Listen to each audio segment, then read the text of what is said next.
رسول الله وزيرada caafimaadka gargaarka warfaafinta wasiirka warfaafinta wasiirada kale jooga meesha iyo meediyaha dhammaan ka soo qayb galayaasha assalaamu calaykum waraxmatullaah salaan kadib intaan oo mas'uuliyiinihi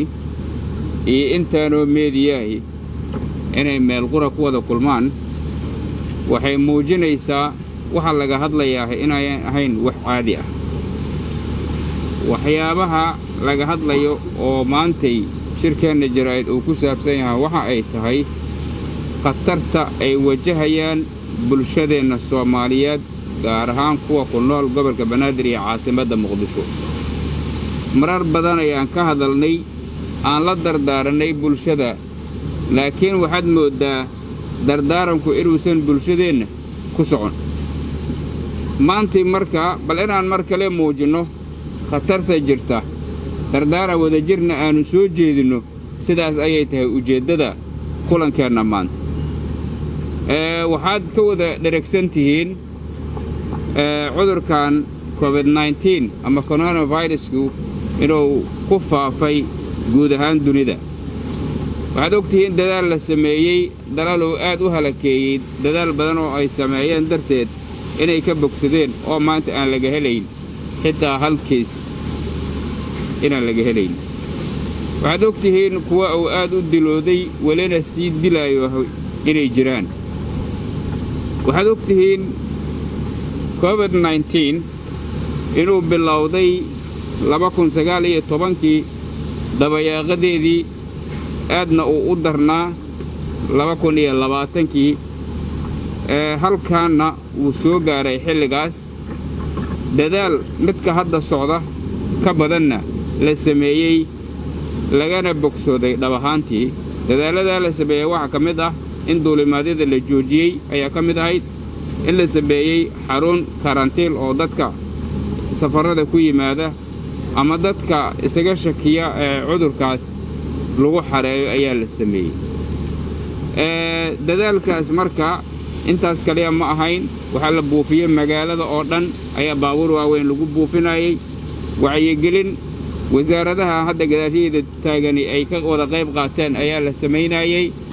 ambalansooyinka dabdamisyada yani dhalinyaro wadata yani haamo dhabarka ku wadata waxaasoo dhan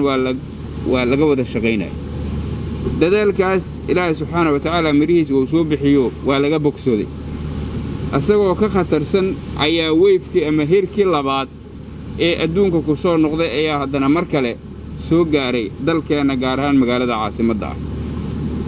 arrintaas ayaan ka hadalnay maantana ugu talagalnay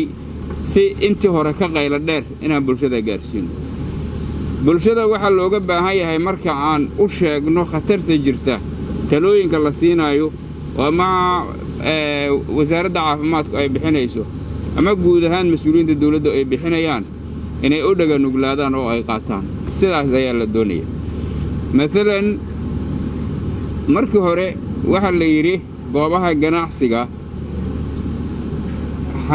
halaga ilaaliyo dadka ka adeeganayaahi inay face mask ama afxir la'aan inay galaan ay ka adeegtaan suuqyada waa sidoo kale dadka goobta ganacsiga wax ku iibinayana inay ayaguna sidoo kale ay afka xirtaan oo ayaan isu dhawaan oo gacmahana la dhaqdo wacyigelintu intaas ayay ahayd waa sii badatay marka kiisaskii ama dadkii cudurku u soo dhacayay waxaa la xiray jaamacadihii iyo iskuuladii waxaa la joojiyay dhammaan goobihii la isugu imaanayay sidii aroosyada iyo meel kastoo bulshada ay isugu yimaadaan haddii khatartu ay sii socoto waxaa la xiri doonaa duulimaadyada laakiin ilaa hadda dawladdu go'aan ma qaadan lagu xirayo duulimaadyada maxaa yeelay waxaa la rajaynayaa inay dadku u dhaga nuglaadaan wacyigelinta iyo talooyinka caafimaad ee mar walba la bixinayo weli waxaa jira iskuuladii la yiri hal xiro qaar furan ayaa jira waxaa jira dadkii la yiri marka aad wadada maraysaan ama aad BL ama bajaad raacaysaan ay idin xirnaado weli uma xirna goobihii isu imaatinka qaara weli la isugu yimaadaa dad badan ayaa weli jamaacada ku ooga masaajidada qaar badanaa ka weysaysanaya masaajidada oo la yidhi ku soo weysaysa gurigaaga sajaadada yare lagu dukadana adiga hore u soo qaado waxaasoo dhan waxay ahaayeen yacni jamaacaduna ha kala fogaato oo yaysan isku dhowaan talooyinkii la baxshay ayay ahayd laakiin haddana waxa laga qaatay culummo iyo caami waa yarta waxaan rabnaa mar kale inaan cod dheer ugu sheegno bulshada in talooyinka loo dhega nuglaado maxaa yeelay meel kale ha fiirine culimmadu masaajidka ay ku tukato meeqa qof ayaa maalintii janaaso lagu tukadaa awalse meeqaa lagu tukan jiray mar haddii ay sidaas u muuqato waxaa loo baahan yahay sadar muuqda su'aal ka dhane inay dadaalada iyo talooyinka la bixinaayo ay qaataan oo masaajidda laga qaato oo jaamacadaha laga qaato oo laga qaato iskuullada goobaha caafimaadka iyo dhammaan goobaha ganacsiga iyo bulshadoo dhan in la qaato haddii intaas aan sii sheegnay oo aan ku celcelinnay kadib weli ay soo taagan yihiin dadka maxaa la samaynaya dadka waa in la ciqaabaa imaanaysa marka ciqaabtu maxay noqonaysaa ganaaxa ku imaan doona dadka ayaan dhoweyd 1 March marka arrintaa ka hadlaynay 1 bishaan waxaan nidhi isbuuc kadib ayaa ganaax bilaaban doona haddana markii madaxda dawladda aragtay waxa la yidhi isbuuc kale ha loogu sii kordhiyo marka 15 bishaan ayay bilaaban doontaa ganaaxaasoo qof awaamiirtii la siiyey ama taladii la siiyey khilaafay aan laga dhaafi doonin hadduu yahay goob ganacsi iyo hadduu yahay qof BL ama bajaaj saaran ama qof waddada maraya dhammaan bulshada Soomaaliyeed ganaaxaas ayaa ku imaan doona qof kastoo talooyinka caafimaad ee la bixiyey jabiya waxaa la rabaa marka in laga taxadiro waxaa loola jeedaa ganaaxaas inay dadku ganaaxaas iyo ciqaabaadkaas ay ka cabsadaanoo ay laazimaan talooyinkii la siiyey marka ujeeddadeennu maanta intaas ayay ahayd bahda meediyaha maadaama maanta intooda badan ay joogaan ayagana waxaan ka codsanaynaa waxa dhammaanaya waa dadkiinni oo aad aragteen mar walba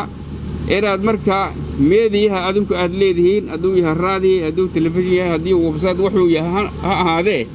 inaad kaalintiinna ka qaadataanoo aan hawsha lagu soo rixin dawladda oo kaliya maxaa yeele waa wax u baahan dhammaan bulshada Soomaaliyeed inay si isku mid ah ugu gurmato arrintaa waa masiibadu marna waa mid aadanuhu sameeyo sida qaraxyadoo kale marna waa mid minallaahi ah marka dhammaan masiibooyinkaas ayaa loo baahan yahay aragti isku mid ah iyo dadaal isku mid ah in lagu wajaho oo aan cid gaar ah laga sugin maaraynteeda intaasaan rabnay inaan idinla wadaagno wabillahi tawfiiq wasalaamu calaykum waraxmatullahi wabarakaatu